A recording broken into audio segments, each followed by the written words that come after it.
Y estamos en vivo en el LATAM Forum Economic, que es justamente un encuentro a nivel regional de economistas. Ahí vemos al presidente de la Nación, también fue invitado el ministro de Economía. En minutos, en instantes nada más, ahora va a recibir justamente el presidente de la Nación una condecoración por parte de los economistas. Ya estuvo el ministro Caputo, como te decía, invitado también junto al presidente de la Nación, lo precedió en la palabra en este foro y ahora será el turno del jefe de Estado. Exacto, se trata de un muy importante evento empresarial económico que lo organiza Research for Traders y cuya recaudación será donada a la Fundación de Acción Social de Jabad y a la Asociación Cooperadora del Hospital de Niños Gutiérrez. Bien, ahí veíamos, como te decíamos hace instantes nada más, cómo recibía este premio por parte de los economistas reunidos en el fórum, y será el tiempo de escuchar al jefe de Estado y su análisis sobre la economía actual y los momentos financieros que transcurre el país. Recordemos a pocos días de la apertura del cepo y de las demás instancias económicas que transcurre. Estamos hablando de que se conocieron algunos datos de crecimiento económico que seguramente serán analizados por el jefe de Estado, que habla de un ritmo de crecimiento del país en su economía del orden del 6%. Exactamente, este evento tiene al menos 1000 suscriptos. Tiene lugar en Parque Norte. El ministro Caputo ya disertó temprano hoy a la mañana con muchísimas referencias económicas, haciendo un repaso y una reseña de toda la gestión de este gobierno respecto a todo lo que está pasando. Y en instantes nada más será el momento de la disertación del presidente de la Nación, Javier Milei. Bien, vamos a escuchar, vamos a meternos de lleno en el interior del recinto para escuchar. Estamos viendo justamente a uno de los directivos del fórum precediendo al jefe de Estado. Con el presidente de Argentina, que está dejando su salud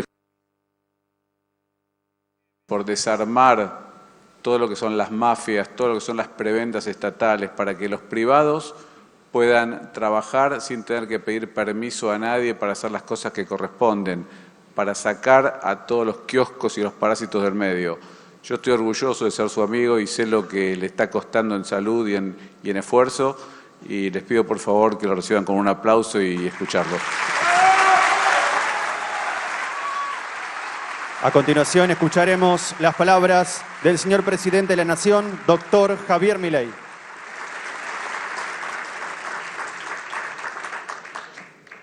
Buenos días a todos. Gracias, Rab.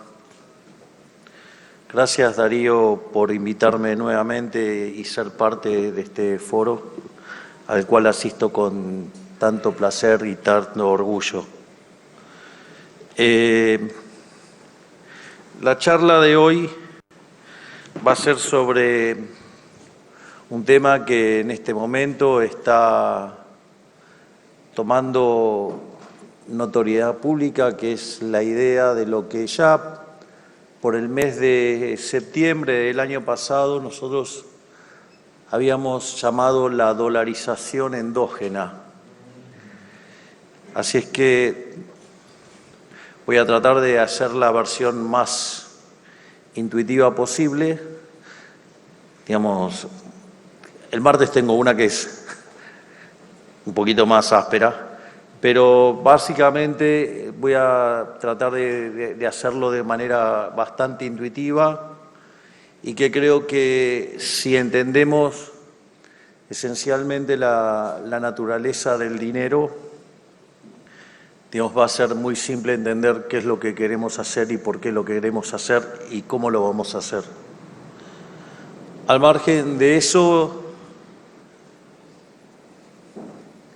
está claro que igual, digamos, por más que sea una charla técnica, no dejo de ser político ahora y no dejo de ser el presidente de la Nación. Y está claro que anoche el partido del Estado, los corruptos, ganaron una batalla, pero no van a ganar la guerra. Vamos a seguir dando la guerra contra la corrupción a capa y espada hasta que los terminemos de sacar a patadas en el culo.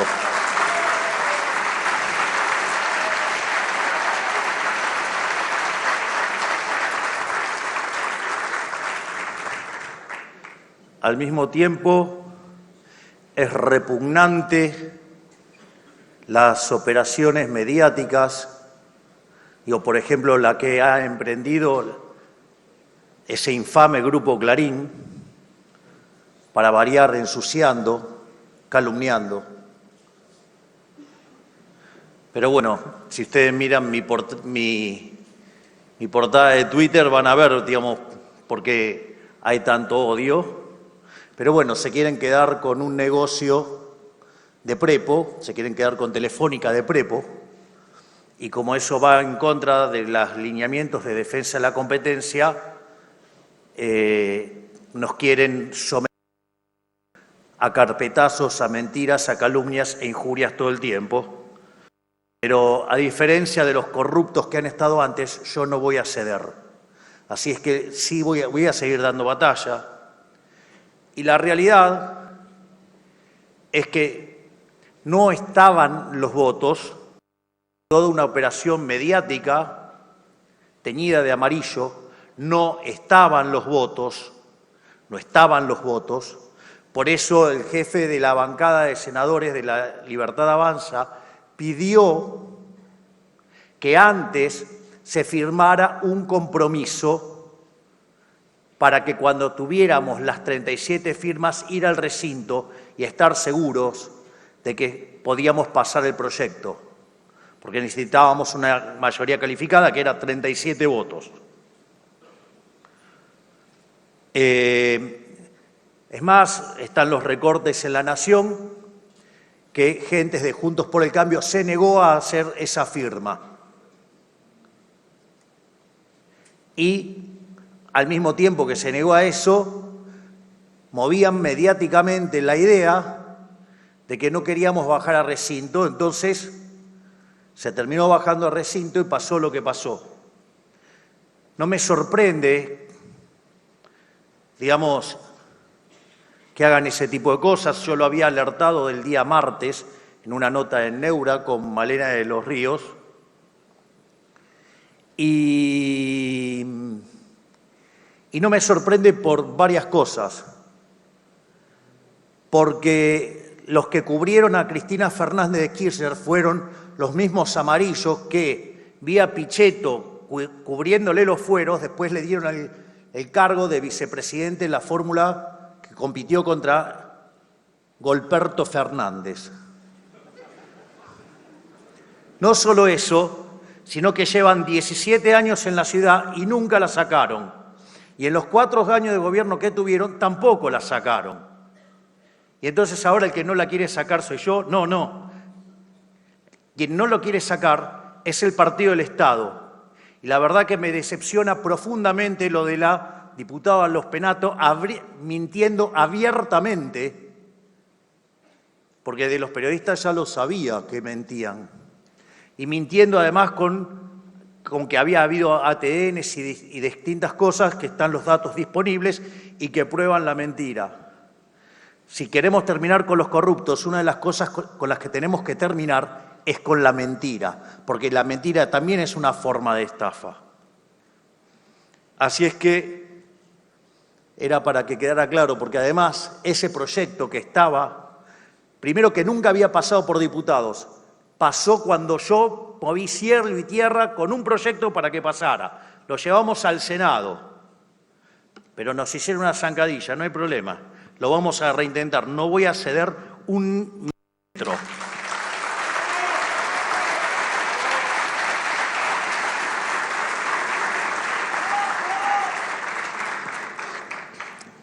Pero ¿qué pueden pretender de aquellos que se dicen estar a favor de la libertad, que no hay que recortar el gasto público en la ciudad, cuando cuadriplicaron el tamaño del Estado?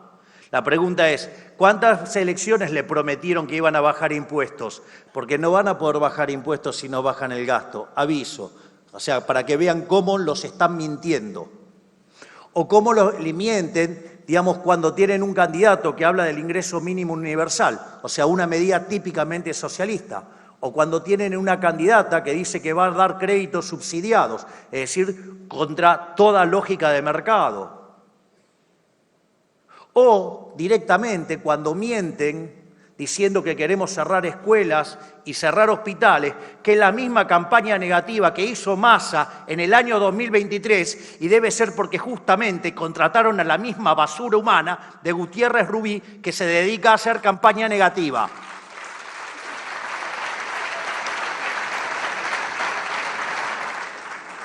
Parece que, digamos, si queremos hacer el cambio, necesitamos entonces sacarnos de encima al partido del Estado. Pero parece que le gusta defender el Estado porque les gusta defender kioscos. Dicho esto, ahora sí voy a hablar de dolarización endógena.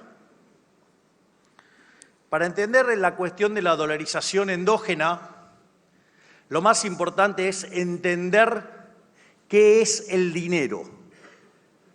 Esto que parece una obviedad, una tautología, una tontería, en realidad tengo mis dudas que hasta mis colegas lo entiendan. Seriamente. O sea, tengo la sensación de que si no dirían la cantidad de barbaridades que dirían. De hecho, todos aquellos que escuchan cuando dicen la inflación es multicausal, bueno, eso es burro, no sabe qué es el dinero. Cosa que voy ahora a probar, digamos, la naturaleza del dinero, la naturaleza monetaria de la inflación, y de ahí voy a, después, cuando entendamos cómo funciona, voy a ir a la parte monetaria y voy a explicar justamente cómo es el problema de la dolarización endógena. El primer punto es, la base de inicio es la economía de trueque, es decir, digo, hay que empezar a pensar una economía sin dinero, es decir, para entender por qué aparece el dinero. Si ustedes tuvieran una economía de trueque van a tener dos problemas. El primer problema es lo que se llama la doble coincidencia. Ustedes van a necesitar encontrar otra persona que quiera lo que ustedes venden y ustedes lo que quiere la otra persona. Eso es un problema enorme. En una comunidad chiquita no tanto, pero en una comunidad grande, digamos, se vuelve una tarea ciclópea. Por lo tanto, si pasa eso, se pierden muchas transacciones. Si se pierden transacciones, la calidad de vida de la comunidad cae estrepitosamente. Ahora, supongamos que tienen tanta suerte que se encuentran con un contexto en el cual encuentran la persona. Y ahí aparece otro problema, que es lo que se llama el problema de la indivisibilidad. Es decir, puede ser que un panadero quiera una conferencia mía y yo quiero comer pan. Pero el problema es que de repente una conferencia mía, digamos, o sea, tanto kilo de pan no... Digo, mi expectativa post esto es que sea muchísima. Entonces, digamos, se imaginarán que ni siendo mandril podría quedarme con tanto pan. Bien, entonces ahí aparece lo que es el problema de los dos problemas bajo los cuales uno tiene que empezar. A ver, digamos, la gente no se puso a llorar porque había estos dos problemas. ¿Qué es lo que hizo la gente? Y le buscó la vuelta. Y esto es importante, porque ¿cómo es que le buscó la vuelta? ¿Cómo se arregló de esto? Entonces apareció algo que se llama los bienes de intercambio indirecto. Es decir, ¿qué es lo que veía la gente? Que había bienes que tenían muchos intercambios, que se hacían muchos intercambios. Entonces, en realidad, empezaron a comprar esos bienes no porque los querían naturalmente, sino que lo usaban para comprar otros bienes. Y esos bienes que se usaban de intercambio indirecto era lo que después se termina transformando en dinero. Es decir, aparecieron en ese contexto que el dinero mercancía. Entonces, por ejemplo, ¿cuál fue el primer dinero que usó el ser humano? Cuando todavía era nómade. El primer dinero que usó era el ganado. Básicamente, ¿por qué? Y porque viajaban con el ganado, caminaban con el ganado, se movían con el ganado. ¿Y el ganado para qué les servía? Para comer. Entonces, hacían intercambios en términos de ganado. Ahora, cuando el hombre se volvió sedentario, encontraron otras formas de alimentarse también. Entonces, por ejemplo, un alimento que se usaba mucho era el pan. O sea, y el pan ustedes lo hacen con trigo. Entonces, el trigo se convirtió, por ejemplo, en una moneda. A ver, después, por ejemplo, digamos, el término salario. ¿De dónde creen que vienen? Justamente porque se pagaba en sal. Esto es interesante. Digo, la primera cuestión es, ¿alguna vez probaron la comida sin sal? Es un poco complicada, o sea, por eso era un bien bastante valioso. Y a los especieros era un tipo que les iba bien. Y lo otro es, ¿saben por qué dicen que cuando se cae la sal es mala suerte? Porque, ¿qué pasa? Ustedes iban y hacían una transacción y llevaban un saco de sal. ¿Y qué pasa? Si ustedes manipulaban el saco de sal, ¿qué era lo que podía pasar? Que se cayera sal al piso, consecuentemente estaban perdiendo plata. Era mala suerte, claramente. Entonces, digo, ¿cómo es la costumbre? Entonces ustedes iban, hacían la transacción y ponían el saco en la pesa. Y después la otra persona se lo llevaba. También se usó el tabaco, se fue usando distintos tipos de bienes. De hecho, en la hiperinflación alemana se usaron clavos, y hay una anécdota que dice, por ejemplo, Milton Friedman, que es muy divertido, que dice, y también se llegó a usar el coñac, que es la definición más líquida de dinero que él haya conocido. También, si ustedes se fijan, acá hay, digamos, estamos variados en las edades, pero los que tienen más o menos mi edad, más de 50, habrán visto películas de cárceles. ¿Y el dinero que se usaba en la cárcel cuál eran? Los cigarrillos. Ahora, fíjense que ese tipo de dinero cumple con 2 de las 3 funciones que tiene el dinero. Puede ser unidad de cuenta, claramente. Ustedes podían poner los precios en cigarrillos o en sal, digamos, o en tabaco, o digamos en lo que quieran. Y también, o sea, era la unidad de cuenta y era medio de pago generalizado. Ahora, ¿cuál era el problema con ese tipo de dinero? Que no era qué cosa. Reserva de valor. Es decir, es más, si ustedes se fijan, reserva de valor, esto es interesante. ¿Ustedes podrían tener como reserva de valor el helado? No. ¿Por qué no podrían tener reserva de valor el helado? Porque se derrite. ¿Qué quiere decir que se derrite? Que la tasa de interés entonces que tiene, ¿cómo es? Negativa. Les paso un detalle. Todo lo que tienen los dólares en el colchón también tienen tasa de interés negativa porque, digo, van perdiendo con la inflación del dólar. No, se les paso un dato solo para que lo tengan incorporado para cuando yo les hable de meter los dólares adentro del sistema. Entonces, digo, el problema de todos esos bienes era que con el paso del tiempo se degradaba, consecuentemente no eran reserva de valor. Entonces, ¿cómo arregló el ser humano el problema de que fuera reserva de valor? Y entonces fueron a algo que no se degradara. Y entonces, ¿qué aparecieron? Los metales. Entonces apareció el oro, apareció la plata y apareció el bronce. El oro para las transacciones grandes, la plata para transacciones chicas y también el bronce para transacciones chicas. Ahora, eso les permite también que resolver ahora pueden ser unidad de cuenta, medio de pago generalizado y además también ahora puede ser reserva de valor. Ahora voy a ir a algo que me divierte particularmente y con un héroe, un anarcocapitalista de pura cepa, que era el Zorro. Digo, el zorro era un anarcocapitalista, aunque le duela a Carmelián, que no entiende nada, era un anarcocapitalista.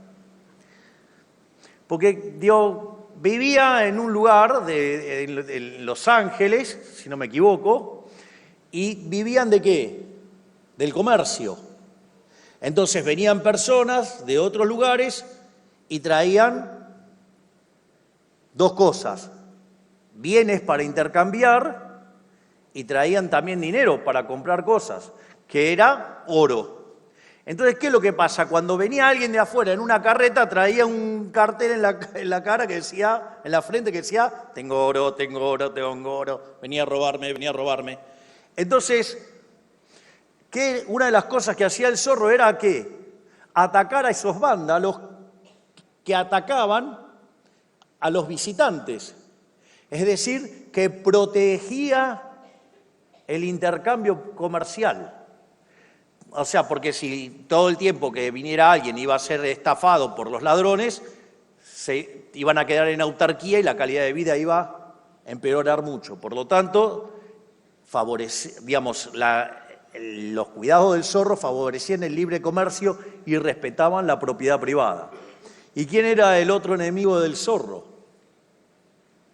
Los soldados que representaban ¿a quién? Al Estado. Con lo cual era un anarcocapitalista de manual. Ahora, dicho esto, aparece un nuevo problema con el dinero entonces. Porque o tenían que llevar mucho metálico, que era muy pesado, y ¿qué otro problema más pasaba? Que lo podían robar. Entonces, ¿qué es lo que descubrió el hombre? Descubrió las casas de depósitos. ¿Y qué hacían? Dejaban el oro, la plata o el bronce, lo que fuera, y a cambio recibían ¿qué? Unos billetes que eran unos pagaré, y que ustedes cuando se presentaban le tenían que entregar el oro. Entonces, en lugar de estar viajando con todo el metálico encima, hacían las transacciones con esos papeles y después había un clearing y se terminaba el problema. Y el día que ustedes querían ir, digamos, a la casa de depósito, presentaban el papel y se llevaban sus tenencias de metálicos. Obviamente, como era de esperar, siempre aparece un pícaro que quiere tomar ventaja de eso. ¿Y qué empezó a hacer? Empezó a emitir papeles sin que estuviera el metálico. ¿Y qué era lo que pasaba cuando se daba esa situación? Aumentaban la cantidad de papeles, pero los bienes eran exactamente lo mismo. Entonces, los precios denominados en esos papeles, ¿qué pasaba? Subían. Entonces la gente también le tenía tomado el tiempo y cuando eso pasaba iban a retirar el metálico y ahí era donde se armaban los problemas. Entonces, ¿qué hizo el Estado? En lugar de agarrar y resolver el problema del atraco, del robo, ¿qué dijo? No, ¿cómo? Este negocio lo puedo hacer yo. ¿Y qué hizo? Se quedó con la producción de dinero, entonces ahora lo hacía el Estado. Es decir, no, el Estado no admite competencia en el robo, tiene que ser él solo. Ustedes se pusieron a pensar que si ustedes hicieran las cosas que hacen el Estado irían presos. Digo, es un tema no menor. Pero más allá de eso, que es lo interesante, a partir de ahí surgió otro problema. Porque cuando los monarcas o los señores feudales se le empezaban a rosquear el papel, había una época que, por ejemplo, lo que hacían era golpeaban en un saco las monedas de oro y con lo que caían hacían otro. Digamos, eso, el envejecimiento, digamos, que era el señoriaje, era lo que estafaban a la gente, entonces las monedas empezaban a pesar menos. Con lo cual, digamos, eso está en la para allá de esta semana, digamos, sobre lo que es justo. Y, o sea, dentro de las cosas que son justas, ustedes no pueden poner pesas falsas. Esto es, digamos, básicamente lo mismo. Si quieren, digamos, agarro el teléfono y se lo traigo más exacto, o después se lo paso a Darío que se los comparta. Así que está todo acorde al plan, todo marcha acorde al plan. Dicho esto, ¿qué es lo que pasa? Cuando ustedes empezaban a degradar las monedas, también, digamos, entonces, ¿qué pasó? Tenían que entonces, en lugar de usar la moneda del lugar, querían usar otra. ¿Por qué? Porque para no perder valor. Entonces, ¿qué es lo que impusieron entonces monarcas o señores feudales? El curso forzoso. Es decir, obligarlos a retener dinero, ¿para qué? Para castigarlos con el impuesto inflacionario. Pero más allá de todo esto, entonces, nada, después empezó toda una discusión entre dos escuelas, que era la Currency School y la Banking School, y todo eso derivó en un debate que terminó en 1844 con una ley que se llama APIL y nos desarrolló el sistema financiero tal cual como lo tenemos ahora. En aquel momento había convertibilidad de la moneda y la cual cada vez que se zarpaban y emitían, bueno, eso, digamos, hacían un cambio. Y eso, digamos, básicamente estuvo dando vueltas hasta 1973, que se termina con Bretton Woods. Nos encontramos ahora con este sistema financiero y con dinero fiduciario. Pero lo importante es que no perdamos la esencia del dinero. El dinero no es ni más ni menos que un bien de intercambio indirecto para hacer transacciones. Ejemplo, ¿de qué me sirve todos los verdes que pueda acumular en, digamos, en el traje de madera? Digo, del otro lado no compran nada con eso, así que, digamos, no, es como que no tiene mucho valor, digamos, sacado de este lugar. Es más, fíjense, yo los dejo solos, a ustedes solos en una isla.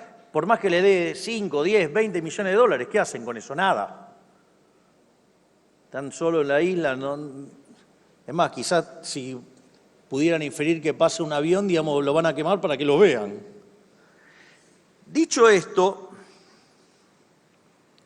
entonces, lo que hay que entender es que si el dinero es un bien de intercambio indirecto, quiere decir que ustedes lo demandan porque sirve para comprar otros bienes. Por ejemplo, ustedes le venden trabajo a su empleador a cambio de pesos para con esos pesos comprar otros bienes. Pero lo utilizan, no sé si se acaban de dar cuenta que acabo de usar un formato a la Rothbard que acaba de destruir la teoría de la explotación. Ustedes le compran dinero a su empleador. Se acabó la teoría de la explotación. Digo, solo por plantear la discusión de una manera distinta hace que se termine con la teoría de la explotación. Salvo que los trabajadores se estén explotando a los empresarios, ¿no? Porque son los que compran dinero a cambio de trabajo. Pero más allá de eso, lo importante es tener claro entonces que la demanda de dinero estrictamente es una demanda derivada. Es decir, es un espejo de lo que pasa en el lado real. Y por lo tanto, es consecuencia de ello que entonces la demanda de dinero va a estar determinada por el sendero intertemporal de consumo, es decir, lo que consuman de hoy hasta el fin de la eternidad. Es decir, cuando ustedes vean un economista que le arma la función de demanda de dinero y le pone Y e I latina, bueno, ese es un bruto. Digo, porque, digamos, si ustedes construyen un sistema de equilibrio general, digamos, entran todos los precios. Y ahora voy a explicar la diferencia. Entonces, la determinación del ingreso queda determinado por los precios y las cantidades. No necesitan poner los ingresos. Eso es una burrada que arrastran los economistas desde Keynes, que solamente tomó un curso de economía con Marshall y solo, digamos, hizo una transpolación inválida de un caso de equilibrio parcial a equilibrio general. Y la otra burrada es meter la tasa de interés ahí, porque en realidad la tasa de interés no se determina en el mercado de dinero. La tasa de interés existe aun cuando no exista dinero. La tasa de interés existe porque existe el tiempo, porque significa cómo yo voy a estar pasando consumo del presente al futuro y viceversa. Por lo tanto, las funciones de consumo quedan determinadas por todos los precios de los bienes presentes, futuros y así en adelante. Y la realidad es que si ustedes toman un sistema de equilibrio general en serio, digo, hacen esto de manera seria, no de manera berreta, es decir, en lugar de agarrar los libros de la corriente keynesiana, leen libros derivados de Arrow, de Bre, Hahn, Mackenzie, o si quieren ir antes, Wald, y si quieren antes, Balrà. Ustedes van a tener que las funciones de demanda van a depender de todos los precios. Pero en el fondo, digamos, ¿cuáles son los parámetros profundos de lo que dependen esas funciones? Tanto las de demanda como las de oferta y las de, por ende, exceso de demanda. Van a depender de los parámetros profundos que son las preferencias,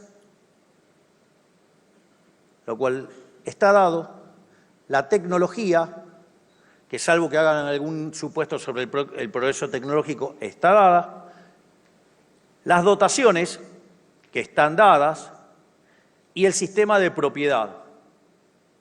Por lo tanto, digamos, una vez que ustedes especifican el modelo, digamos, eso es duro como, es una roca, eso es granítico, es algo granítico. Consecuentemente, si ustedes no hacen nada, el sistema tiene un conjunto de funciones que solamente depende de los precios, pero además son graníticas.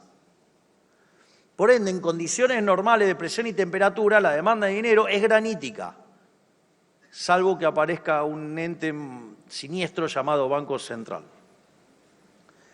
¿Por qué? Porque básicamente reflejan parámetros profundos que no están bajo el control de nadie. Entonces, esa demanda de dinero real tiene que ser igual en equilibrio en el mercado monetario a la oferta real de dinero, es decir, la cantidad de dinero dividido el nivel de precios. Y ahí, ¿a qué llegamos? Llegamos a la naturaleza monetaria de la inflación. ¿Por qué? Porque si la cantidad de dinero está fija, ¿sí?, y la demanda está fija, la oferta monetaria dividido la demanda monetaria le da el nivel de precios. Y si ustedes incrementan la oferta de dinero, los precios suben. Es decir, ahí surge la naturaleza monetaria de la inflación, que la inflación es siempre y en todo lugar un fenómeno monetario generado por un exceso de oferta de dinero, ya sea o porque sube la oferta o porque cae la demanda o porque ocurren las dos cosas a la vez, que deriva en una pérdida de poder adquisitivo del dinero, es decir, que todos los precios expresados en unidad monetaria suben. Y les cuento algo, y el tipo de cambio es uno más de todos esos precios. Nada de esa burrada que el tipo de cambio determina los precios, no. La cantidad de dinero determina los precios y uno de esos precios es el tipo de cambio, que es el precio de la moneda extranjera, digamos, en el caso del dólar, de Estados Unidos. Esto, digamos, son cosas muy importantes para tener en cuenta. En ese contexto, y para no complicarlos, o sea, digamos, hay toda una discusión sobre oferta monetaria que podemos hacer, pero lo que a mí me importa, sobre todo para contarles hoy, es que el nivel de precios, en el fondo, viene dado por el cociente entre la oferta de dinero y la demanda de dinero. Y que la cantidad de dinero es lo que se llama la escala nominal, y conforme yo muevo la cantidad de dinero, es como muevo los precios. Eso, si ustedes lo extienden a una economía abierta,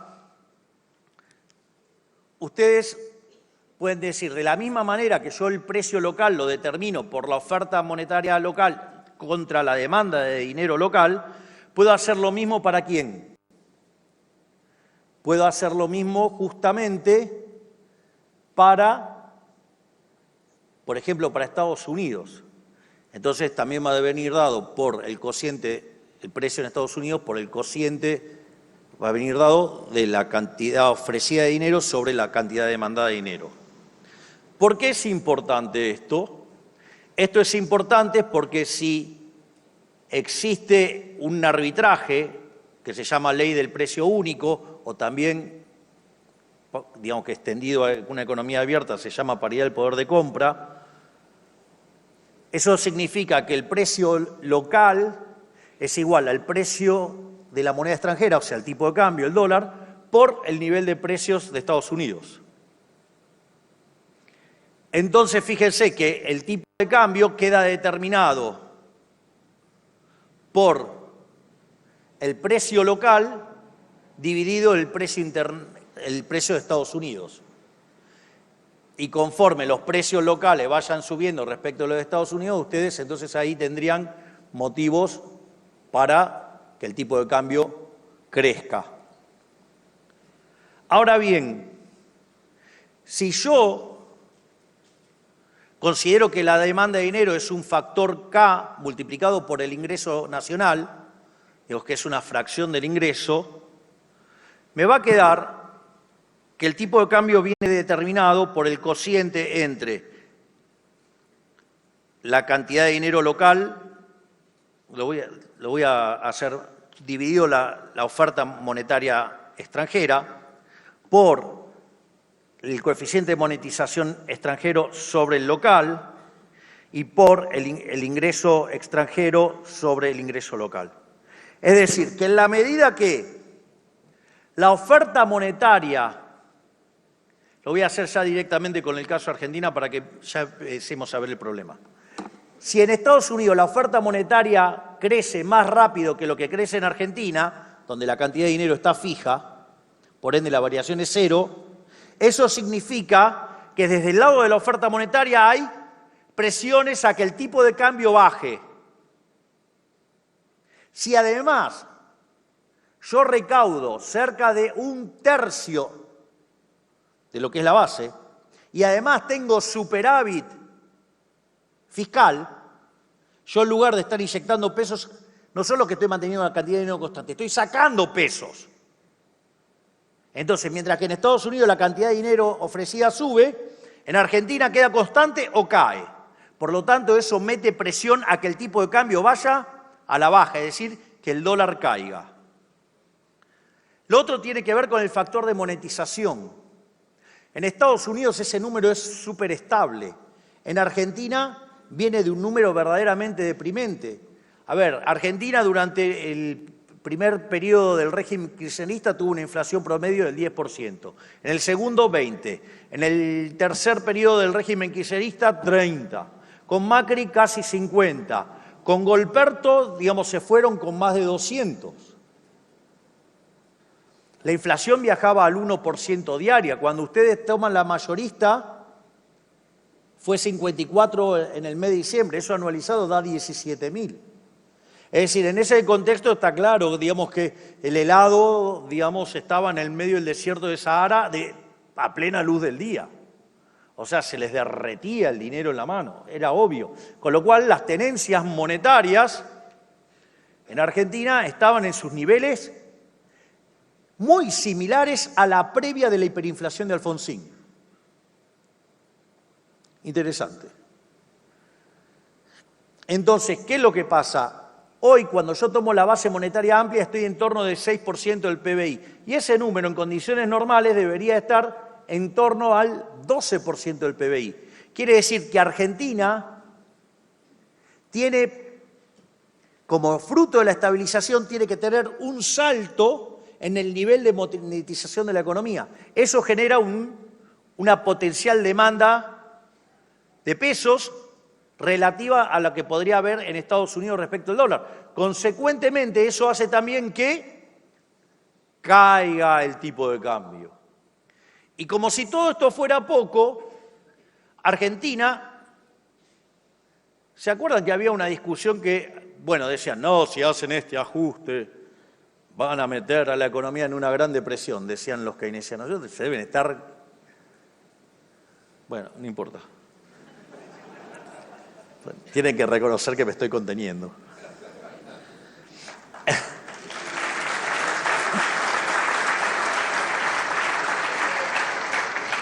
Es que me da no sé qué ser super Milei frente al rep. Entonces por eso me da un poco de pudor.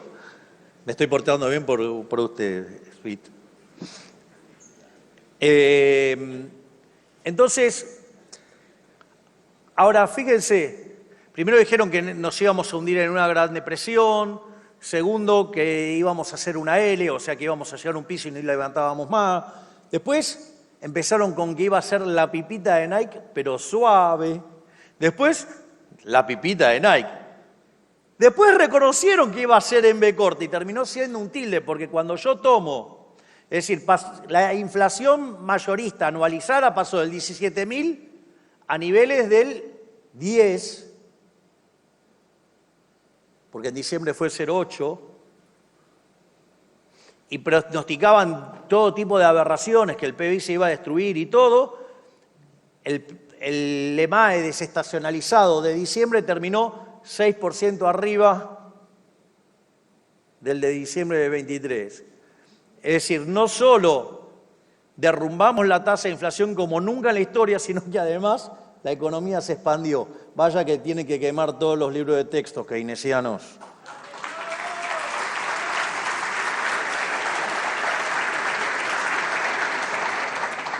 Es más, no solo eso, el último dato de actividad dio 5,7. Si ustedes tomaran el desestacionalizado de 0,8, esos 10 anualizado, pero si quieren tomarlos por trimestre, el primer trimestre del año se estaría expandiendo al 6 la economía, en el segundo trimestre lo estaría haciendo al 8. Es decir, que la economía viene creciendo fuerte. Es decir, ya saben la metáfora y las burbujitas están por todos lados. ¿Ok? Venimos creciendo como pedo de buzo. Y eso también genera aumento de la demanda de dinero. Y eso lo que hace es que haya presión a la baja en el tipo de cambio. Entonces, ¿cuál es el problema que tenemos ahora? Es decir, tenemos problemas asociados a que estamos creciendo mucho y la economía está muy poco monetizada. La única forma que tiene de monetizar esta economía es forzando. Y entonces, por estos aumentos de la demanda de dinero, que el tipo de cambio se vaya al piso de la banda. Y el problema es que, digamos, no alcanza con el piso de la banda. Y si emito, pasa algo que a mí no me gusta, que es generar inflación. Entonces, digamos, no quiero. Entonces, mientras que todavía haya money overhang remanente, no vamos a tener un problema de estrangulamiento monetario, pero en algún momento el money overhang se va a acabar, el tipo de cambio se va a ir al piso de la banda y al ritmo al cual podemos monetizar, y que no sabemos si lo vamos a hacer bien, puede que no sea lo suficientemente rápido y genere una alta tasa de interés y termine desacelerando el nivel de actividad económica. Y termine siendo un lastre para el crecimiento económico porque requiere de deflación. Y como la economía todavía no está diseñada para tener contratos en términos reales, para que sean neutrales a que el poder adquisitivo del dinero se fortalezca tanto, es que entonces dijimos, bueno, que la economía la moneticen los mismos argentinos. Entonces, cuando ustedes necesitan hacer transacciones, sacan sus propios dólares y los vuelcan en el sistema. Y eso tiene dos características. No fuerza a que el tipo de cambio baje y por ende tener que inducir a toda la economía a una deflación, con lo traumático que puede ser eso, sino que además quien decide la cantidad de dinero dentro de la economía es quien lo tiene que decidir, que es el individuo. ¿O acaso la cantidad de dinero estuvo determinado por alguien distinto? Si cuando estuvimos viendo, por eso usé toda una parte de la presentación en hablar justamente de los orígenes del dinero, porque la cantidad de dinero dentro de la cantidad real de dinero dentro de la economía la determinan los individuos. Por lo tanto, los que tienen que monetizar la economía sin que esto signifique un riesgo en volatilidad en el precio de la unidad de cuenta, ya sea en los pesos y ya sea en los dólares, es con los individuos monetizando.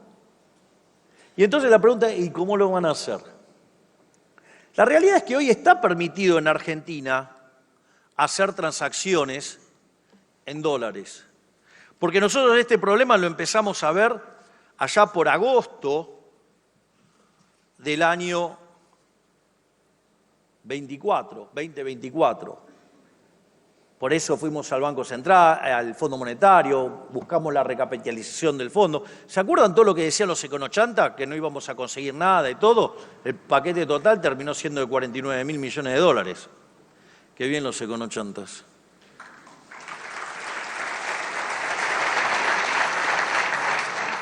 Entonces, cumplimos con la fase 1 del programa, que fue cerrar el grifo fiscal. Cumplimos con la fase 2 del programa, que era cerrar el grifo financiero, es decir, terminar con el cuasi fiscal. Y en la parte 3, capitalizamos el Banco Central. Siempre hablamos de 3 anclas. Teníamos el ancla fiscal, que es el equilibrio fiscal, lo tenemos acá, a la computadora humana, al genio del secretario de Hacienda, a quien admiro profundamente, yo creo que no es humano, que es Carlos Huberman. Un aplauso para este genio que tenemos en el equipo. Igual traten de determinar si es humano. Yo creo que no, porque alguien que tiene todos esos números en la cabeza no es humano. O sea, yo que soy un tipo que redondea los números, imagínense que lo miro y quedo, no puedo creer la exactitud de este hombre. Pero no solo eso, después está, digamos, lo que se llama el ancla monetaria, es decir, fijamos la cantidad de dinero. Desde mediados del año pasado, la cantidad de dinero no crece más, la base monetaria amplia está dada. Es decir, que dado que la inflación tiene un rezago que oscila entre 18 y 24 meses, para mitad del año que viene la inflación en Argentina habrá sido historia.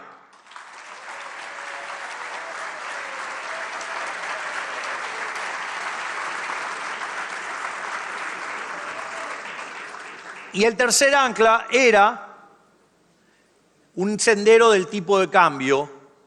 Teníamos un crawling peg y eso era... Ahora sucede que, y eso funcionaba y era porque básicamente teníamos que recomponer el balance del Banco Central. Piensen que hicimos un write-off de cerca de 45.000 millones de dólares en el balance del Banco Central. Piensen que el impresentable del gobierno anterior dejó, por ejemplo, la deuda de Ciras en 45.000 millones de dólares. Reservas netas negativas, deuda venciendo en pesos por el equivalente de 90.000 millones de dólares, 4 bases monetarias venciendo en un día. Bueno, hubo que sanear el balance del Banco Central. Y eso lo terminamos de hacer con el programa, con el Fondo Monetario Internacional, que implicó 20.000 millones de dólares del Fondo Monetario Internacional, 12.000 millones de dólares del Banco Mundial, 10.000 del BID, 2.000 de un ripo y los 5.000 que nos renovó antes de tiempo el gobierno chino. A la luz de eso pudimos recapitalizar el Banco Central y dijimos, vamos a flotar. Entonces hoy el ancla no es un sendero de tipo de cambio. Hoy el ancla entonces, ¿qué es? La capitalización que yo tengo en el Banco Central que me permite flotar sin miedo.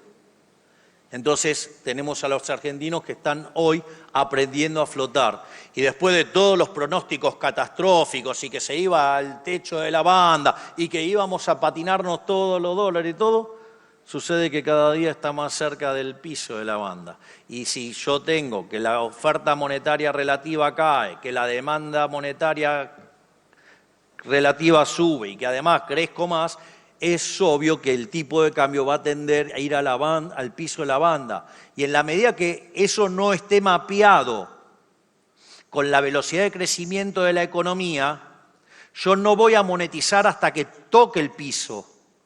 Y consecuentemente, digamos, entonces voy a tener que monetizar de alguna manera y por eso permitimos la competencia de moneda. Hago una nota de color porque, si ustedes se acuerdan, nosotros decíamos, están los reportajes que yo decía, si consigo 15.000 millones de dólares, abro el cepo. La realidad es que necesitábamos 12.000 millones de dólares para hacerlo. Pero para estar un poco más seguros, dijimos 15.000 millones. Ustedes recuerdan que todos decían, no, en un año electoral no va a abrir, no se va a animar a abrir el cepo, si lo hace, lo hace. Y yo dije que para el 1 de enero del 26 no iba a existir más el cepo.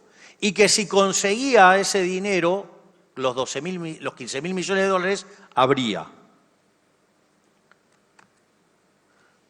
Y todos que decían que no lo iba a hacer porque era un año electoral. Bueno, muchachos, el cepo es un instrumento de tortura y no hay nada que justifique perder la libertad o entregar la libertad. Conseguimos 20.000 millones de dólares cash y a pesar de todos los pronósticos hicimos lo que había que hacer y sacamos el cepo.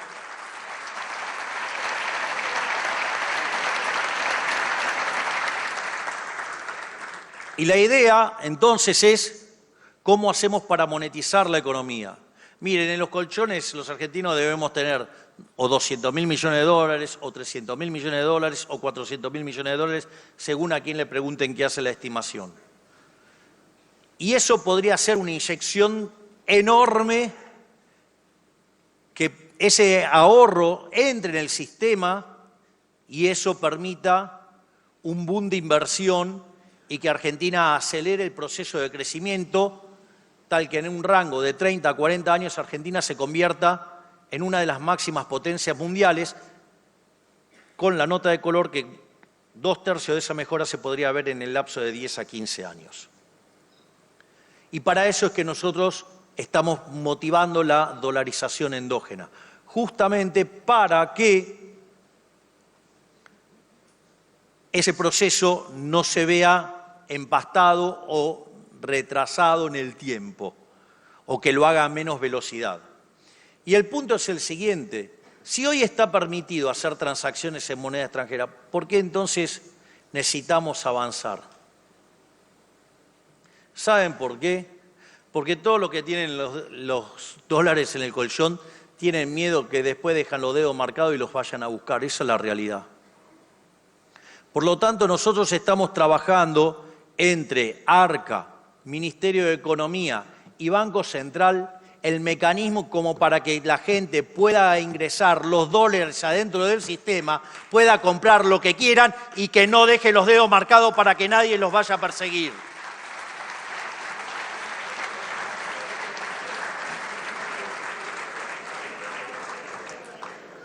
Igual, no les debería llamar la atención. Soy liberal libertario. Y esto yo lo dije en algún momento, y obviamente con toda la casta política, el Partido del Estado salió a pegarme. Yo les digo, a ver, en algún momento dije que los que tenían los dólares en el colchón eran los héroes que iban a sacar adelante a este país. Porque ¿cuál es el punto? Ustedes no metieron dólares abajo del colchón porque odian al país. Ustedes metieron dólares abajo del colchón porque del otro lado había un conjunto de hijos de puta, delincuentes, que les afanaron con el impuesto inflacionario.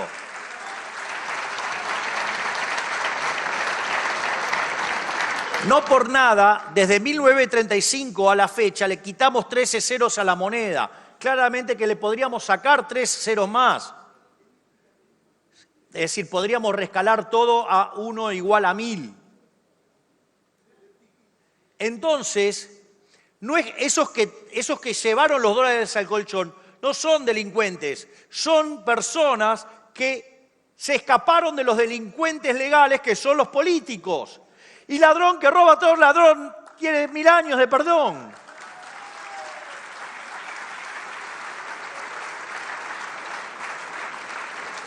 En definitiva, es como que ustedes se defendieron de un chorro y los castiguen a ustedes para seguir premiando el chorro. No, eso está mal. Acá se va a ponderar a la gente de bien y por ende van a poder sacar sus dólares sin tener que dejar los dedos marcados, porque fueron dólares ganados honestamente y para evitar que los robaran la basura de los políticos.